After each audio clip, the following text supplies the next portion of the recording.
Well, greetings, Cap fans. Welcome to episode 270 of the Captain America Comic Book Fans podcast. Hey, I'm your host. I'm Rick Verbanis, and I've got a co-host. You know who he is. He's the best gosh darn co-host out there, and his name is Bob Lucius. Oh, Bob, my psychiatrist told me I was crazy, and I said I wanted a second opinion. He said, okay, you're ugly too. Is that Rodney I Dangerfield? told my psychiatrist that everyone hates me. He said I was being ridiculous. I haven't met everyone yet. Last week, I told my psychiatrist I keep thinking about suicide. And he told me now I have to pay in advance. Oh, goodness. For years, my parents sent me to a child psychiatrist.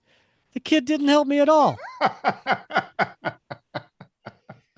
This is good stuff, Rick. This is quality material. Ah, it's Rodney It Dangerfield. You is. nailed it. Yeah. I'm an old time Rodney Dangerfield Ah, he fan. can't get any respect. Poor He Rodney. cannot. Yeah. Cannot. First comedian I ever went to see. Oh, really? Yeah. First and last, I think. Well, other than the local comedy clubs. Yeah. What year was this? Oh, gosh. That had to have been 83? Oh, that's a long time ago, dude. 1983, That was the last professional comedian you saw?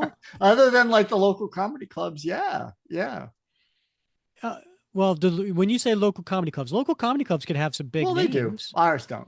Oh, Or if they do, I don't know them. uh, Uh, so yeah. Bob, the more I get to know you, the more I'm like, we wouldn't be friends. Because like comedies, like comedians seeing stand-up comedians, that's me and my wife's thing. Like That's we it. go Yeah, to probably at least three notable uh-huh. comedians a year. Like that's our Yeah, concerts. Like we don't go to concerts much anymore, maybe like one a yeah, year if that. yeah, So we go see stand-up comedians and we just love doing that. yeah, Yeah, yeah. Oh, I just, but you you know you have a what? sense of humor. Why would you Oh, not want to do that? I love laughing. We know. Well, the thing is, I like funny movies, Uh-huh. and I'll listen to stand up comedian. Okay. I'll listen to albums. Do you I'll have a watch the favorite? shows on Netflix or Amazon or whatever whatever whoever has those stand-up Specials, yeah. Mhm. specials. I'll watch those. Okay. Yeah. Do you have a favorite? Oh, do I have a favorite? I like that funny guy. What's his Oh name? Lord. No, I like the guy, David. David. David Cross. Yes, I love David Cross. Okay. From Arrested Yeah, Development. yeah. Well, I think of him from the Alvin and Chipmunks movies, but Oh, okay. yes, That's yeah. fair enough. I love David Cross, so All right.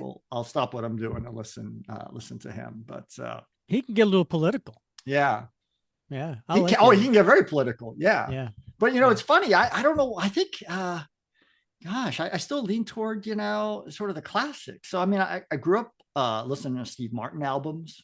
Ooh, yeah. So my wife got me, I don't know if it was a birthday present or something, a couple years ago.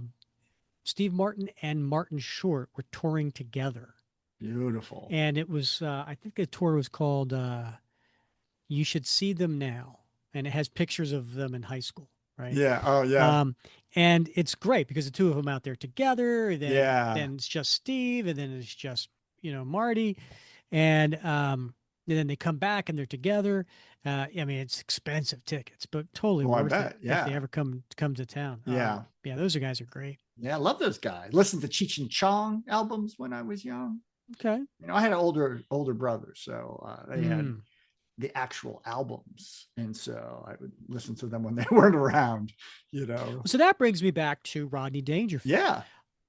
I had the actual record album Mm-hmm. called Rappin' Rodney, and it was it came out, I don't know, early mid 80s, early like Yeah. 83 to 85. I can't recall. And I got it for Christmas. And, it was one of those things where, I don't know about your family, but, we get the extended family together on somewhere around Christmas Yeah. Eve or whatever. And, we're at the aunt and uncle's house, and then all the cousins come over. And so we exchanged some presents, and I guess one of my cousins got me the Rappin' Rodney album, and I'm probably 13, Uh-huh. give or take a year. Yeah. And so we all decided to sit around and listen to the album. And so we played it, and Uh-huh. there were a couple of racy things in there, but nothing Yeah. really bad. I Yeah. wouldn't say it was like R rated or anything. My dad kept the album and didn't let me have it to play until I was like a year or two older. And and it's like I didn't understand because we sat and listened to it as a big Yeah. family and Yeah. laughed our butts off. But Yeah. yeah, He was hoarding it himself, listening to it. That's why. no, no. No, no, no. I don't know how I got to see. My dad took me. I suspect he got free tickets through work or something. My dad worked for a defense contractor. Someone probably gave him a couple free tickets, and so he's like, "You want to go?" And I'm like, I was like 13 or 14 at the time, but we got in the car and we drove up to Hampton Beach, which was about 30-40 minutes from where we lived, and at the old casino there, and Rodney Dangerfield was live on stage. And the only thing I remember from that night is he got heckled so bad that he got Mm. furious at the guy in the audience that was heckling him, and that's all I recall from that night. So Oh, okay. yeah, but like it was bad, them yelling at each other. Like this Mm-hmm. isn't very funny, but Yeah, I hate hecklers. I just like, yeah, just let the people do their job. yeah. Like, So we get what don't we make it paid about for, you. right? Yeah. Yeah, you got customers that paid for something. So just like Yeah. our customers. Yeah. Yeah, well, Yeah. yeah. Yeah. They're like, what are we paying for here? I guess we need to get to the comic Probably now, so. Probably right? so. Yeah. All Yeah. right. Well, before we do that though, Bob, we're halfway through December. You ready for the holidays yet? I think I am. I think I am. Yeah. We're not doing anything, we're not going anywhere this year. Often, we might go over to the in-laws for a few days, but this year, we're taking care of the neighbor's cat. So I think we're just going to end up driving over and driving back at the end of the day, which is gold for me. Okay. Yeah. So I like just spending time at my home, with the family and All right. relaxing. Well, So we'll talk more about that, I guess, next episode. Next episode actually comes out on Christmas Eve day. And so we're going to cover, well, let's save that for the end of the show. okay. Yeah. Um, if you're listening to this episode on the day it comes out, December 17th, it happens to be the birthday of Bart Sears. Yes. Yes. The we've had him on the show, right? Oh, yeah, yeah. Yeah, and Not too long ago. the Yeah. anti-cap, the Cap America Falcon series, at least Yeah, the he first was he part. was on the show like 4 months ago. It was Yeah. episode 252 for people who want to check that out. It was a nice conversation about Bart Sears and his career, including his time on the Captain America and Falcon series that he did. So yeah, great conversation with Yeah, Bart. I loved hearing about his work mentoring other artists, and just the volumes of material that he has generated to help other artists refine their skills.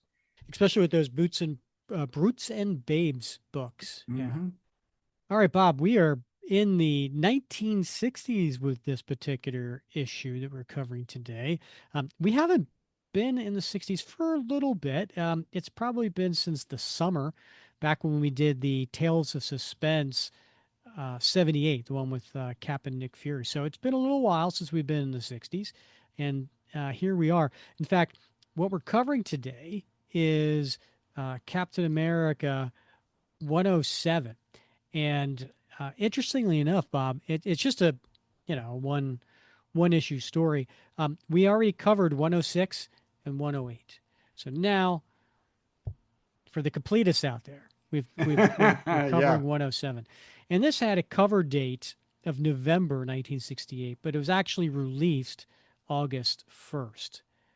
The creators for this particular issue, Bob, the writer Stan Lee, penciler Jack Kirby, inked by Sid Shores, colored by Artie Semick, and editor also Stan Lee. And the cover is by Jack Kirby and Frank Giacoya. Do you want to take the listeners through the cover, Bob? Yeah, it's a spooky cover, Rick, right? It's a very gray, blue, somber tone cover. And we've got Cap standing in the middle of the cover with his right hand over his head, very dramatic Oh, oh, like he's going to faint. like he's going to faint. He's grimacing. And all around him, we see these apparitions, right? Because he's in like a spooky wood. We see, gnarled trees in the background, but we see these apparitions as if some sort of hallucinations or dreams or ghost-like figures. We see Bucky behind a gravestone that says, "Here lies Bucky." We see the Red Skull firing a weapon. We've got explosions down below between his leg. It looks like maybe on the battlefield in World War II. We see some soldiers. We see people's like faces that are distorted. It is like he's having a very bad trip of some sort, Rick. Well, it is the 60s, Bob. It is indeed, yes. And listen, if I never hear you say, and he has a explosion down between his legs ever again, I'll be a happy man. I think I'm gonna hear about that one. All right, I'm going to pull my copy from the spinner rack.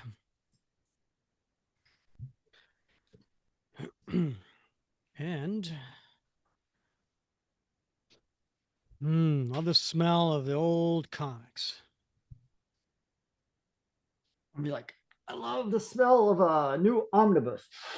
It gives me a hernia every time I pick it up, so I'm just gonna leave it in my lap. You're going to have an explosion between your legs. Right. All right, we get to the opening splash page, and it's a Stan Lee, Jack Kirby modern day masterpiece. Captain America, Living Legend of World War II. And the title to this one is, Bob. If the past be not dead. And we see this very 60s psychedelic kind of image from Jack Kirby, where Cap is in all his Kirby glory extended, right? So his left hand holding the shield is coming, forward, and his right leg with his boot is coming forward, and his other arm and leg are behind him. So it's very dynamic. And it's got the Kirby crackle in the background, and it looks like Adolf Hitler is a gigantically rising behind him. And then you see other characters shooting at him, and you see death traps, and it's got some rainbow coloring going on, and Cap looks distraught. It happened years ago, and it's happening again. Or is it? 3 question marks. And we turn the page, and we see Cap in some sort of electrical looking bob wire. And it's this gigantic Kirby style weapon, futuristic, and it's shooting this thing, and it looks like barbed wire being wrapped around him and almost like lightning. No matter the traps, no matter the snares, I won't be stopped. He will not yield. Destroy him. And these soldiers raise some crazy looking rifles and start firing. And it's exploding around him. Again, again, again. And Cap is laying face down in a pile of rubble with his clothing all ripped up. Enough! Our task is ended. He shall awake once more. And when he does, the final shock. The one shock that not even Captain America can withstand. Without succumbing to total madness. And Cap gets off of the ground and he yells, Bucky! And what does he see, Bob? Oh my God. It's like a huge tombstone, and perched up top like a freaking gargoyle, it looks to be Bucky Barnes himself in his World War II garb. And he's on a tombstone, a very large tombstone that, what does it say, Bob? Here lies Bucky Barnes. He died while Captain America lived. Ouch. You killed me, Cap. You. You know I didn't mean it. You know how guilty I feel. Why must your memory keep haunting me? Because it was all your fault. Why didn't you save me? You've saved hundreds of others. Why not me? Why couldn't you rescue your own loyal partner? Why? And Cap puts his hands over his ears and he grimaces in pain, and then he wakes up in his pajamas the same exact way. Stop it. Stop it. I won't listen to it anymore. I can't. I can't. How long must I suffer? How long must I pay for that one terrible instant? I return the page. Gotta say, Bob, this must be it's pre-Sal Buscema. You know why? Uh, Because he's wearing a top to his that's pajamas. right. He's wearing his pajama top. Yes. Suddenly there is silence, long, deep, soul-shattering silence, as the mists begin to clear, as the frenzy begins to slowly die away. And Cap's sitting up in his bed. The same nightmare. Every time I shut my eyes. It doesn't stop. I'll go out of my mind. And he gets up to look out the windows into the city. Or am I already going out of my mind? Is this merely the beginning? The first stage of growing madness? I've got to call Doctor Faustus. He's been treating me ever since I met him on that panel show last month. For I'm afraid only a psychiatrist can help me now. And he picks up the phone. And what's he looking at, Bob?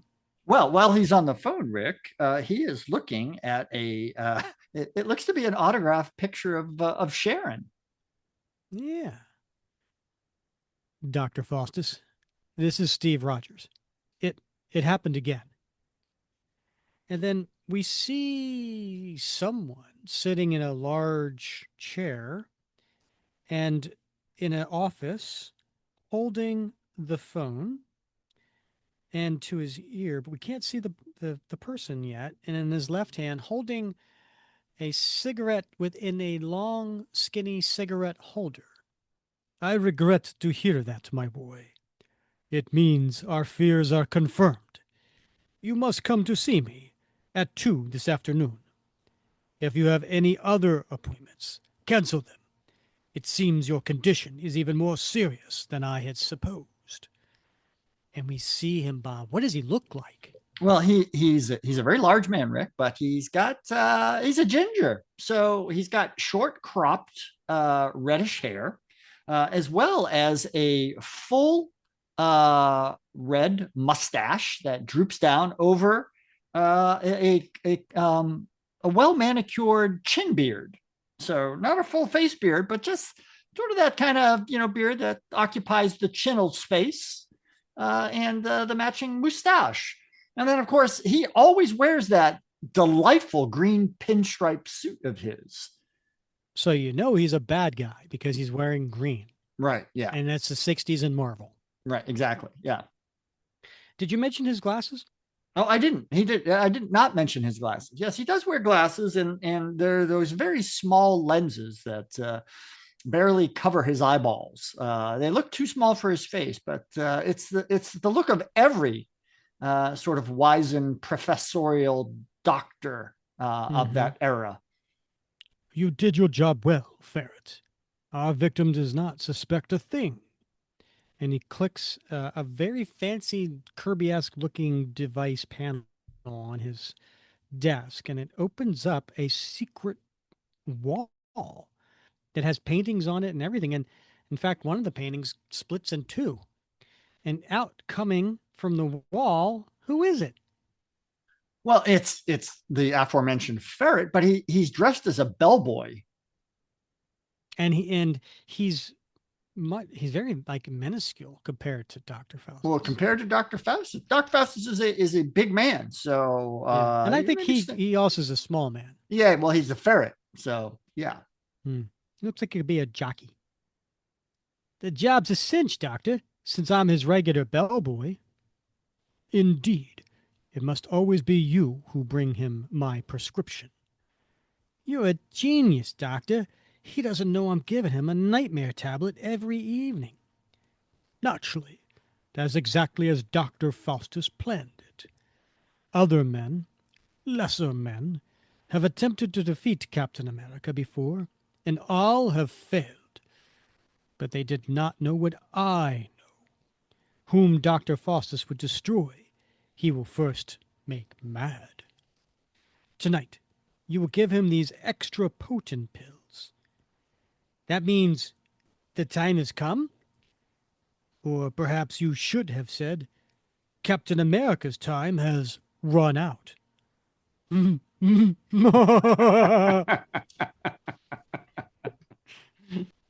I just felt like that was like an It Austin was Power so moment, appropriate. Yeah. right? And now it is the hour for my other plans to take effect before the unwitting victim arrives.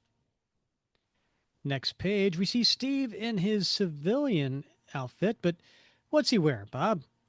He's got a suit on. It's a two-piece suit. It's a nice shade of blue, not quite navy blue, not quite royal blue, but somewhere in between. And he's got a orange tie, white shirt, and he's got a smart looking hat on. Rick, He does. He's very well dressed. yeah, Even pocket has a square. little, He's looking even a good. little, yeah, I was gonna say a handkerchief in Yeah. his pocket. Yeah. But compared to what everybody else is dressed like on the streets, Well, he's a it's bit of a square. yeah, it's 1968, so you got definitely some more casual looking clothes as he's walking along on the sidewalk. Perhaps it would have been better if I'd never been rescued from the floating glacier where I was suspended in animation for 2 decades. The world seems so changed, so different. I feel like a relic, a holdover from some dim and dismal past. Everything has changed. The cities are more crowded, more tense, with people racing about in vehicles we never dreamt of in the 40s. But is it really progress? We may one day be meeting strangers on far distant stars. And he gets that idea because he's looking and he sees somebody with a newspaper. And what's it say, Bob? It says moon flight in this decade. Crew picked. NASA hints. But we still haven't learned to live with our neighbors in peace and brotherhood. Or are mine just the rambling thoughts of a man who is mentally disturbed? How can I know? How can I ever be sure? I'll buy a paper and wait, that girl, it's Sharon. But she didn't even notice me. She walked right by. And what's Sharon looking like, Bob? Well, she's got on. I think what do they call? They call those mini dresses or something. You know, they're sort of Mm-hmm. mid thigh length dresses in a red pinstripe with a frilly white centerpiece, and she's got that great '60s hair. You know, it just sort of comes down and bottoms out in a nice wave. It's very Florence Henderson like, I think. Mm-hmm. Yeah. Did I ever tell you the joke about the rabbit that was found dead on the side of the highway? I don't think you have, Rick. So this man and woman were driving, and uh, actually there was a rabbit, a little cute little white bunny, with a little white cottontail, and jolted in front of the car, and the car hit the bunny. He swerved, but Yep. hit the bunny. And so the wife tells the husband, pull over. We got to check on the bunny. So they pull over, and the husband goes out, and he takes a look at the rabbit, and he's like, "Oh, it's a goner, you unfortunately, dead bunny." And he goes back and he tells his wife, "Sorry, honey. Yeah, the bunny's not going to make it." So the wife gets out. She brings her pocketbook and she goes and she looks at the bunny and she grabs this spray can from inside her purse and she sprays it. And he's like, "What are you doing?" She's like, I'm trying to save the bunny." He's like, "Honey, you're hysterical, right? Like it's okay. The bunny, it happens. You know, it's done." And then next thing you know, you're looking at the bunny, and one side of its nose, the whiskers go bing, bing, bing, and kind of wiggle, and then the other side wiggles, wiggle, wiggle, wiggle, and the bunny's eyes pop open, and the bunny gets up on its hind legs, looks at them, and waves, does a quick little wave, wave, wave with this, right little paw, turns around and starts to hop away. It's a miracle, Bob, right? And the husband can't believe what he's seeing. And the bunny goes about 10 feet and it stops, turns around, looks at them, and waves. Wave, wave, wave, wave, wave, wave.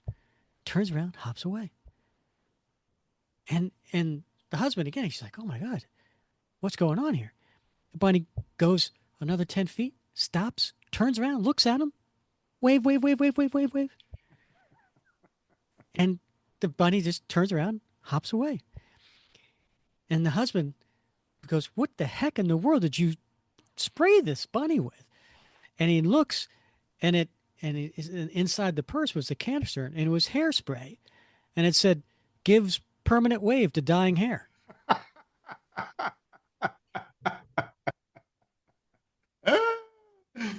That's a classic, Rick. It's a classic. I like that one. That's a good one. It's a better people if it's a visual. You get Yeah. to get you You have to got to give a get the little little wave wave. and the wiggle, wiggle, wiggle. Yeah. Yeah. Good interlude. Everybody enjoy that interlude? Yeah. All right, let's get back to Steve panicking as he sees Sharon walking by in a crowded uh, city sidewalk. Sharon, Sharon, wait! If only the street wasn't so crowded. Hold it, mister. What's your hurry? I mustn't lose her around that corner. Sharon, wait! It's me, Steve! And then he catches up to her around the corner. He grabs her from behind. What is it, darling? What's wrong?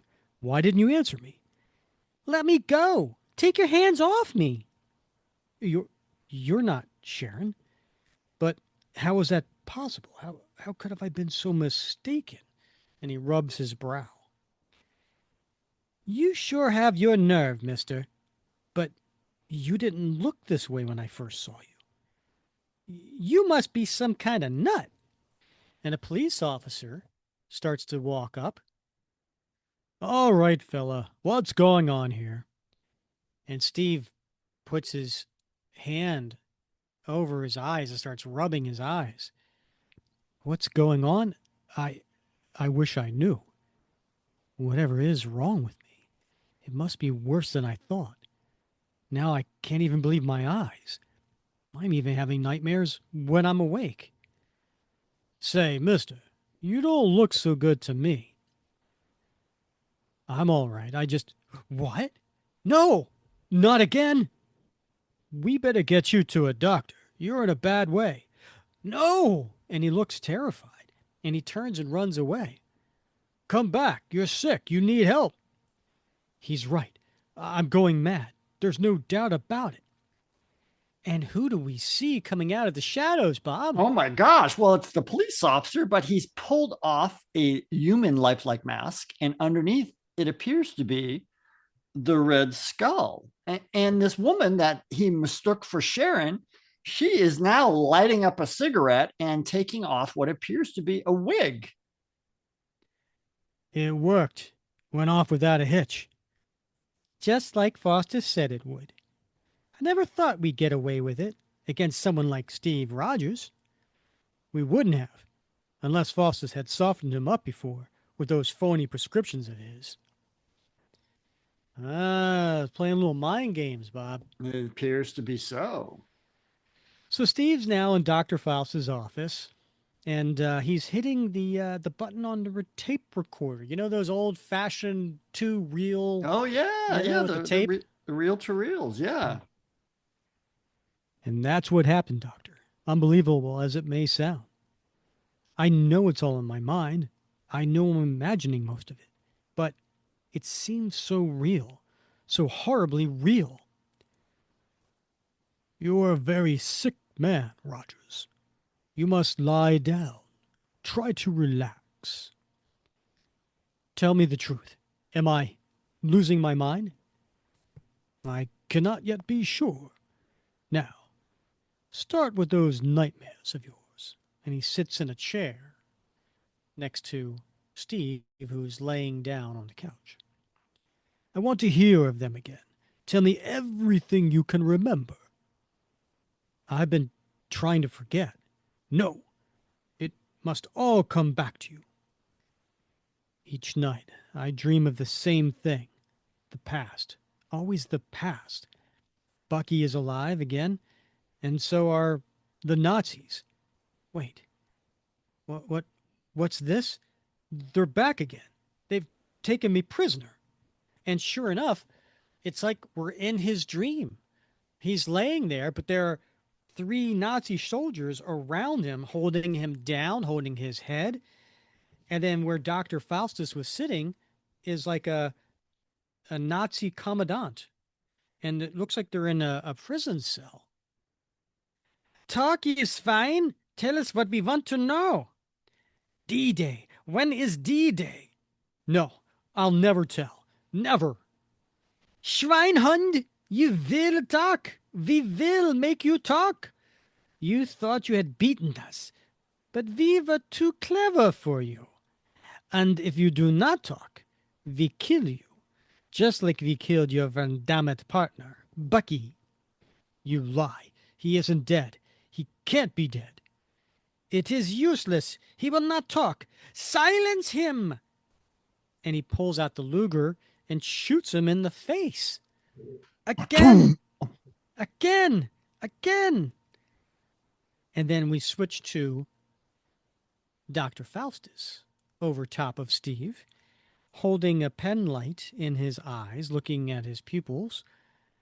And it's Dr. Faustus instead saying, Again, again it has happened.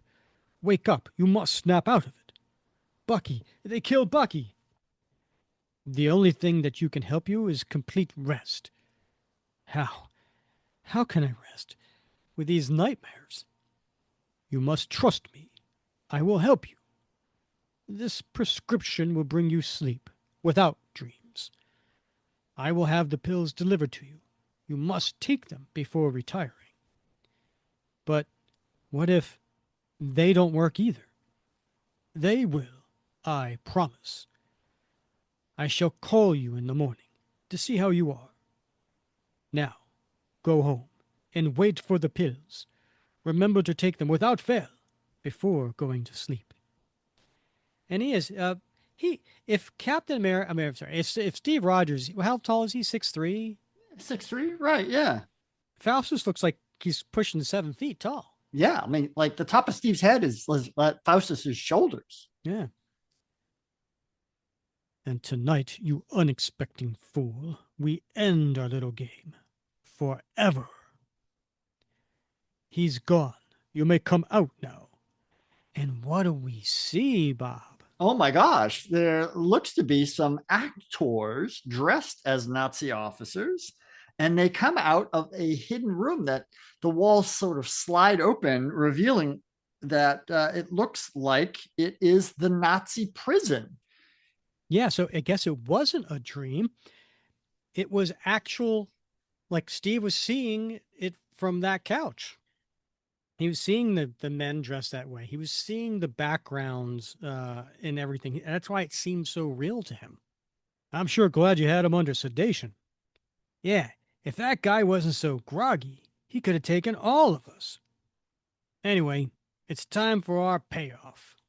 You know, that's what I want to do, Bob. I want to walk up to my boss one day and say, it's time for my payoff. Yeah. You're going to a lot of trouble to polish him off.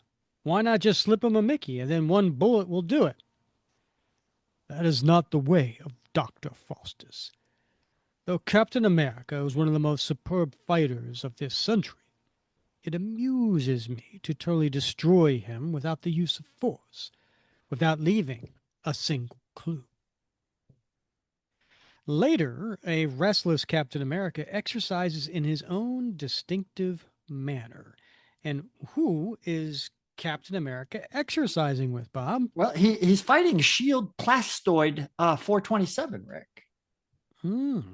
How would you describe this plastoid? Well, he's often confused with Plastoid 426 because I they get look that very mixed up all the similar. time. Yeah. But it is a very large, all white, sort of androidy looking thing without any discernible eyes or mouth or nose or ears.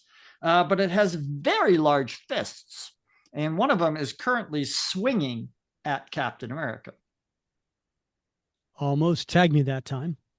Tony Stark makes each new plastoid tougher to battle than the old model, but it's the only way to keep me on my toes. Anyway, I have to do something while waiting for that prescription. Ugh! I got careless. Shouldn't have let him grab me. He throws him, Bob. I'm fighting like an amateur. I can't get with it. Have to snap out of it before it's too late. The plastoid will keep fighting unless I can stop him. Have the dreams, the nightmares affected my battle prowess?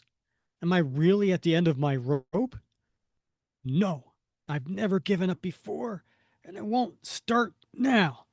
I can still break his hold with the proper leverage. And he pushes off. What do you call that move with that hand? It's like a palm hit? Like, what is that? The official name for Yeah, it? it's a Like palm strike. palm strike. Yeah. That's what it was. That was close. Yeah. Now, if I can reach his power circuits and shut them off in time, he can't strike out with his power off. And he touches the right buttons, Bob. Click, click, clack. I did it. And then who's coming through the door? Oh, well, it's the bellhop, or as we know, the ferret. Hey, so this is where you are, huh? I tried the other room, but there was no answer. I know. I also rented this suite just to use as an exercise chamber while staying at the hotel. Wow. If this is how you exercise, it's tiddlywinks for me. Never mind that. Did you bring me my prescription? Sure. That's why I came on up. I got the pills right here. Don't just stand there, man. Let me have them. Dr. Faustus said these would get rid of the nightmares, the hallucinations. I wouldn't bet on it, big man.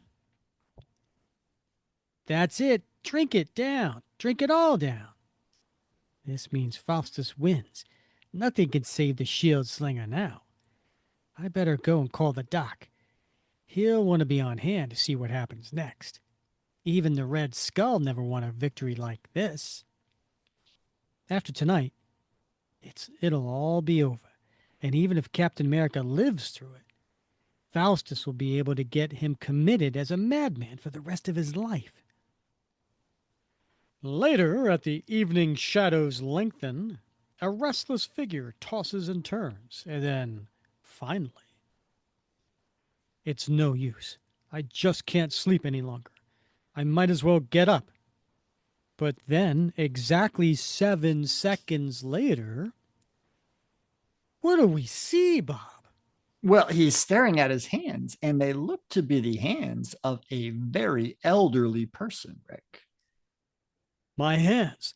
Something's happened to them. They've changed. And then we turn the page, and oh my goodness, what do we see? He looks in the mirror and he sees a very old man staring back at him, Rick. I know that feels like. Oh, indeed. Yeah. Yeah. And my face, I've aged. I've grown old overnight. Now I know I'm losing my mind. There can't be any other answer. Footsteps behind me. Whoever it is, Bucky! Not again! Don't try to understand, Cap. Don't even think. Just come with me. Enemy agents are trying to steal our new missile plane. This is our chance to be partners again. I can't. Look at me, Bucky. Look at me. I've grown old. Old and weak. You can do it, Cap. I know you can. I have a motorcycle waiting right outside. Don't you see? It'll be just like old times. And we turn the page and we cut to a scene where Doctor Faustus is overseeing a group of men that are working on a looks like a tiny little jet Yeah, a that's little on a rocket ramp. drone. Hmm. This is just what you ordered. We've staged everything so it'll be a perfect duplicate of the way Bucky was killed in World War II. It is perfect. Now you must leave before they arrive. The recreation of his partner's death will be the final straw to drive Captain America into eternal insanity. And then we see the motorcycle coming down the road. Faster, Cap, faster! They mustn't get the missile. This is how it happened before. The first time you died. Everything's the same, but it can't be. Don't stop. We've got to make it. They've got the ship. We're too late. Unless you keep racing up the ramp, maybe we can catch it. No, it'll blow like it did then. Cap, don't! The missile! Jump, Bucky. Save yourself. You mustn't die again. And there's an explosion. Batum! Bucky! Bucky! I've killed him! Again! And the men that were there assembling everything come out of the shadows, as does Doctor Faustus. We can show ourselves now. It'll not matter. The shock has been so great that nothing will ever restore his sanity to him. He's babbling incoherently, just as I knew he would. That once fine, alert, razor-sharp mind, broken and shattered by the brilliance of Doctor Faustus. I guess I can get out of this get-up now. And pulling the mask off of Bucky, who is it? Oh my God, it's the ferret, Rick. That guy. Yes, Ferret. You and my other assistants shall be well paid for your parts in this little episode. And we earned every red cent of it. But a split second later, and there's guys go flying. Fuck. And we turn the page, and it's Cap. He's up and he's punching everybody. You've all earned it, all right. And now it's time to get it. He was playing possum. He didn't really, How did it happen? How did he get wise? What went wrong? And he starts firing at Cap, but his shield blocks it. Never mind that, you fool. Just keep firing. It's no use. His shield. How's this for a babbling old man? And he tosses somebody, and then he throws his shield at others and ricocheting back, hitting someone else. I asked you a question, and I expected an answer. Pyong! You didn't think I'd get suspicious of your pills. Didn't expect me to send them to S.H.I.E.L.D. for fast analysis. So that's what you did. But why then did you take my aging tablet? I didn't. Fury's technicians made me a little mask of my own to wear, as well as some phony wrinkle gloves.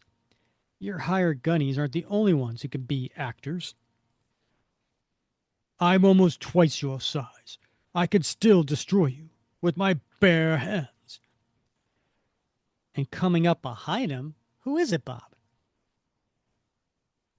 Well, it looks like it's a Shield agent, and I would think it'd be Nick Fury, but I don't see an eye patch. Yeah, there's several members of S.H.I.E.L.D. Coming up with their guns drawn. Don't try it, Faustus. So, the mighty Captain America needs the guns of S.H.I.E.L.D. to protect him. It's not him we're worried about, it's you. Cap doesn't like enemy agents, and you're a mighty big target. Take off those specs, Faustus, while my friends put down their blasters. We might as well finish this right. I'll tell you apart, little man. Sure you will. And we see a big fist coming at. And the next and final panel is Dr. Faustus laying on his back, unconscious. And Cap is walking away to the skyline. And in the night sky is a vision of Bucky's head. That one was for you, old friend. The end. The end. Wow. Faustus almost got away with it, Rick, but outsmarted, you know? Outsmarted. You know, I think Dr. Faustus is one of Cap's most underrated villains. Agreed. 100%. He might be the most underrated villain. Yeah. Yeah. I know. I think about that every time I read a story with Faustus, and I think, man, they could do so much more with him. Yeah, and they have. I mean, over the years. I mean, he's been around since 1968, right? So he's been around for 57 years. But there's not enough stories with him in it. Agreed. Yeah. We did cover a cool, was it a 2 or 3 issue parter between Cap and Nomad series? Yeah. Which was Jack Monroe, right? Yeah. Nomad. Mm-hmm. And Dr. Faustus was playing with Jack Monroe's mind. Yeah. Yeah, and sending him over the edge. Yeah, he had a prominent role in the Brubaker run too, right? I mean, Volume 5. You know, prominently, involved in that little episode. But I still think, like so much more could be done with him. And I was thinking to myself, Rick, have you? I don't recall, but my memory is not the best. But you've got an encyclopedic memory. Do you recall there being an origin story for Faustus? I don't recall. No. Yeah, I don't think there was. And I'd like to learn more about, I mean, obviously Faustus is not his real name. It's his assumed name, but like, why did he pick it? And what's his background?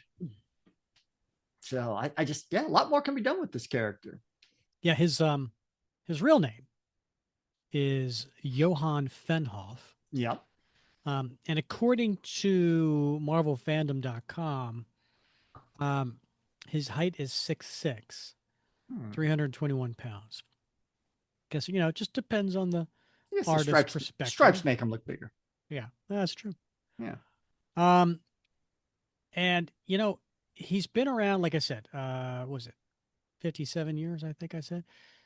He's only had 60 appearances in 57 years. It's pretty slim. I mean, considering I'm not a math major, but that's like one appearance a year. Yeah. And if you think about how he's been in several stories that went 2, 3, 4, 6 issues, there's a lot of years in between seeing this character. Right. I mean, gosh, he was probably in 10 or 15 issues just in volume 5. Yeah, exactly. So that's, I'm looking at this. So the next time he appears after this isn't for another 5 years in issue 161. Then, so he's in 1973, 1975, 77 through 79. Then he skips to 83. Then he skips to 87. Then he skips to 93. Then he skips to 2006. Yep. Yeah, he's not, really thought of. And I seem to recall, and it looks like the last time that he was used was in the pages of Black Panther in 2018. I think we need more Dr. Faustus. Yeah, more cowbell, more Faustus. Yeah. What'd you think of this story, Bob? Well, it was compressed, right? I mean, this could have gone on a couple issues, I think, and played well. So I think a very quick turn at the end, but typical of the time. But I think it's fun. Like, who doesn't like a good mind warping story, right? A good brainwashing story, a psychiatrist gone awry. And I think, Steve is susceptible this is right after he came out of the ice, or not too many years after he came out of the ice. He's dealing with a lot of PTSD. He's dealing with the whole Bucky situation. It's a lot of stress. And so I think this would have really resonated at the time. Um, but a good story. I mean, yeah, Faustus versus Steve. Who doesn't want that? All right, so I go first. Um, you went first last time, so my turn. And my Okay. favorite panel, I'm gonna go with page 11, panel 5, and that's at the very bottom. That's the one where all of a sudden we see the actors coming out from the hidden room, and Mm-hmm. it's kind of like that turning wall that goes from his office to a Nazi's headquarters. And I I picked this being my favorite because I just thought it was well done by Jack to really show how it works, how the spinning wall worked in this situation to make Steve feel like that he was hallucinating when it actually was real. And a lot of detail put in this by Jack. Look at a lot of different stuff on the shelves, on the nightstands, Mm-hmm. like a lot of detail. And I love the idea of Faustus was using practical effects here, so it wasn't all in his head. He was really melding the drugs with a little bit of stagecraft, which I think is pretty cool. What was your favorite panel? Well, I'm going to go with the upper left 1/4 panel on page 6. So it's that picture of Steve in his suit standing in Mm-hmm. the middle of a crowd on a busy sidewalk The square. in New York. Yeah, and I love this because first of all, there's a lot of depth to this scene, all the way from the foreground to people way in the back. But I also love the fact that the fashion that you see in here is very much late 1960s, early 1970s. And Jack spent quite a bit of time, penciling in those details of the hairstyles, the facial hairstyles, just the types of clothes that people were wearing. So there's a lot going on here, a lot of, I think, depth and richness to this panel. Probably unnecessary, but it really makes the book look gorgeous. Yeah, no, good call by you. I wonder if Jack felt out of time, because he was an old school kind of guy. He wouldn't have dressed like this. I wonder if there was a little bit of Jack in here feeling Oh yeah, I think we've talked about this before, right? Where I think a lot of this, especially in the '60s, even though Stan was writing a lot of this, Jack had a very big role, and I gotta think a lot of what Steve was going through as a character reflected a lot of what Jack was going through. Mm-hmm. All right, Bob, what's going on a t-shirt? I'm gonna go with page 3. Mm-hmm. And it is the lower left quarter panel with Cap with his hands over his ears and all the why around him Mm. for no particular reason other than I often find myself saying that every day Mm-hmm. with a similar sort of grimace on my face. And so I think, yeah, I could go with that. Maybe a bright yellow t-shirt with that on it. I love it. I didn't even consider that, but I really do like that idea. Kudos to you. Yeah. And yourself, Rick, what's going on your t-shirt? A couple pages later, we're going to go with page 5, panel 4, and it's the close up of Dr. Faust's face. And it says, other men, lesser men, have attempted to defeat Cap before and have all failed, right? And I like that because I need a T-shirt with Dr. Faustus on it. I Yeah. couldn't find one that was. This one I thought was the best, and I think you just blow that up so it takes up your entire torso, and it's just a gigantic block Yeah. square of his face. I gotta tell you, that'll turn some heads. Sell like hotcakes. That shirt. Mm-hmm. Who doesn't want a good Faustus shirt? Mm-hmm. I tell you, my I have 3 older brothers, and the youngest of the 3, so the next older than me, and he's about I guess he's 6.5 years older than I am. Mm-hmm. He's got one You know, son. that's the age between me and my next brother, six and a Is half it? years. Yeah. All right. Yeah. So he's got a son, and I remember when they were expecting. I asked him. I said, "Well, what names you thinking about? You thinking about David or Michael, which is his middle name?" And he said, "No, I'm trying to convince my wife to name him Faustus." What? Yeah, and I'm like, Faustus. He's like, "Yeah, it's German for fist." And I'm like, okay, well, let me know how that goes. Well, needless to say, it didn't go his way. Uh-huh. I said, I think he's going to get beat up a lot, but Yeah. so anyway, if my nephew Zach is listening, you may not be aware of that story, but now you are. Yeah. So You almost were fist. you're almost fist. Yeah. Yeah. So That's too much. yeah. How about time capsule, Rick? Uh, I'm gonna have to go a couple pages before. That's page 4, and first appearance of Doctor Faustus. I mean, Ah, how can you not pick that? yes. All right. I really thought you were going to do the ferret. Nah, nah, No, you I skipped know, that, huh? nah, nah. Of Yeah. course, I say, how can you not do that? And you're about to go. This is how, Rick. Right? What's going in your time Well, capsule? I got to go with that bottom left panel on page 6, Rick. Yes, the moon flight. The moon flight, Yeah, because this because that's the easy one. it Yeah, is the easy yeah. one, but a lot of folks they know about Apollo 11, which of course landed on the moon in 1969, right, July. Mhm. But most folks don't know about Apollo 8. So Apollo 8 was the first manned spacecraft to circumnavigate the moon, and it actually launched in December 1968. So this ripped out of the headline was actually speaking about an upcoming lunar event. So Hmm. there you have it. Very cool. Yeah. All right, I like it. Bob, I mentioned we would talk about next episode at the end of this episode, and I'm going to start by saying I am a winner of a Fred Hembeck Captain America card, and you know I have a nice little growing collection. I saw that. I sometimes don't. Okay, a lot of times don't get them because I'm going up against Alberto, Yeah. but Yeah. I guess he already had this one Okay. because, well, somebody bid me up on it. I paid a little too much for it, but Yeah. it's Santa Claus It's Santa. and Cap, Yeah. and Santa's holding Cap's shield, and Cap is holding Santa's bag of I can goodies on not his like that. back, and Yeah. he's wearing a Santa hat. So I liked it. Yeah.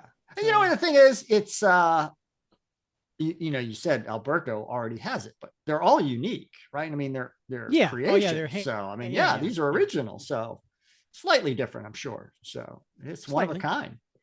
It is one So of a kind. Yeah. yeah, congratulations. Thank you. And so next episode in that holiday spirit, because it is going to come out on Christmas Eve day, December 24th, to for those of you who don't know that. And I thought, let's do a Christmas related story. Uh-huh. So speaking of Cap and Santa, um, they back in the day, um, Marvel would do these holiday specials once a year, and they'd have these short stories in there. And we're going to be covering Marvel Holiday Special 2004, and there is a fun story in there that features Captain America. Hmm. And I thought, why not? Let's do that so it'll come out on Christmas Eve day. That sounds fun. Yeah. And then Excellent. the following episode, which comes out on New Year's Eve day, December 31st, we'll have our 5-year anniversary show. Holy cow. Looking forward to Five that one. years, Rick. I know. I already got you your present. Yeah, I've I got have to, yours. I've I have got to yours ship as it out well. to you. Okay. Yeah. Looking forward to. We'll do that. We'll exchange Yeah. gifts. We'll talk about our favorite episodes of the year. We'll talk about our bucket list for 2026. Mm-hmm. I'm gonna have to Uh, add some items. Mine has thinned out. we've been checking them off, Bob. Yeah, you really have. Maybe we'll announce some really cool things as far as plans for 2026. Yeah. So make sure you come back 2 weeks for that one. All right. It sounds like a lot of fun coming up. Right. It's going to be a lot of fun, Bob. All right. Also, if you don't mind, please rate, review, and subscribe wherever you listen. If you're on YouTube right now, please make sure you smash that thumbs up button. Leave us a comment. We always love those. If you're on Spotify, you can leave us a comment there. Give us a rating. If you are on Apple, please give us a 5-star review, which we will read here. And if you're feeling in the holiday spirit and you would like to donate to the show to keep us going, you can go on to buymeacoffee.com/Cap Comic Fans and join and become a patron of the show where you get a lot of cool perks. Bob, any final words? Please, sir, make a donation. Please, sir. It's Christmas. Uh, have we come to that, Bob? We have indeed. Oh boy, oh boy. Yeah, I've been waiting to do my Tiny Tim, man. Ah, is that what that was? I don't know. Oh, okay. Well, Thanks for telling me. It's a mishmash of Tiny Tim and, Johnny I don't know. Copperfield or whatever. I don't know. Okay. All right. For Bob Lucius, I'm Rick Verbanis, and thank you for listening to another episode of the Captain America Comic Book Fans Podcast.